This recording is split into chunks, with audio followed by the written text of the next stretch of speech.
দক্ষিণবঙ্গে ঊর্ধ্বমুখী হবে দিন ও রাতের তাপমাত্রার পারদ। চলতি সপ্তাহে 4 থেকে 6 ডিগ্রি তাপমাত্রা বাড়বে বলে পূর্বাভাস আলিপুর আবহাওয়া দফতরের।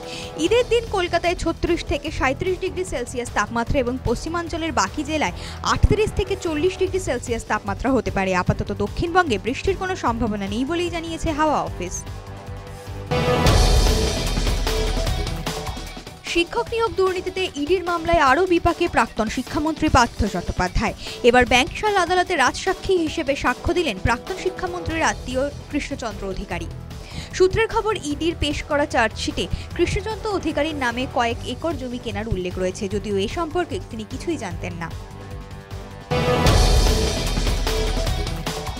পুরমন্ত্রী ফিরহাদ হাকিমের এলাকা পরিদর্শনের পরও এখনও স্বাভাবিক হয়নি উত্তর হাওড়ার বেলগাছিয়া এলাকা। এলাকার বাসিন্দাদের তাড়া করছে অজানা আতঙ্ক। রয়েছে জলের সমস্যা, মেরামত করা হয়নি ফাটল ধরা রাস্তাও, মাটি আলগা থাকায় পরীক্ষা না করে এখনই জলের লাইনের কাজ সম্মত নয় বলে জানিয়েছে পুরসভা। মঙ্গলবার সকালে বিদ্যাসাগর সেতুতে কন্টেনার উল্টে দুর্ভোগ। শিবপুর থেকে মন্দিরতলা যাওয়ার রাস্তায় উল্টে যায় কন্টেনারটি। ব্যস্ততম সময়ে রাস্তায় দীর্ঘক্ষণ পড়ে থাকে কন্টেনারটি, ফলে ব্যাহত হয় যান চলাচল। দীর্ঘক্ষণ রাস্তা বন্ধ থাকায় ব্যাপক যানজটের সৃষ্টি হয়।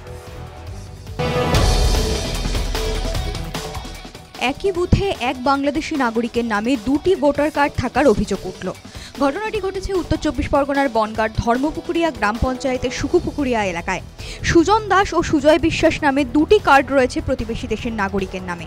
যদিও স্থানীয় বাসিন্দাদের দাবি ওই ব্যক্তির গ্রামে কোনো অস্তিত্বই নেই। পঞ্চায়েত প্রধান ওই ব্যক্তির নাম ভোটার তালিকা থেকে বাদ দেওয়ার জন্য বিডিও ও নির্বাচন কমিশনকে জানাবেন বলে জানিয়েছেন। বিদ্যুতের বিল না মেটানোর অভিযোগে গাইঘাটার বিএলআরও অফিসে বিদ্যুৎ সংযোগ কেটে দিল বিদ্যুৎ দফতর। সূত্রের খবর, প্রায় 36,000 টাকা বিদ্যুতের বিল বকেয়া রয়েছে গাইঘাটার বিএলআরওর অফিসে। বিদ্যুৎ পরিষেবা বন্ধ থাকায় সমস্যায় পড়েন উপভোক্তারা।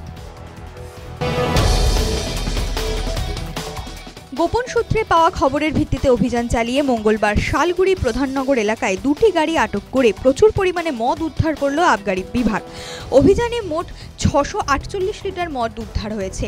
উদ্ধার হওয়া মদের বাজার মূল্য 16,20,000 টাকা। সূত্রের খবর, সিকিম থেকে বিহারে পাচার করা হচ্ছিল মদগুলি। এই ঘটনায় 4 জনকে গ্রেফতার করেছে আবগারি বিভাগ।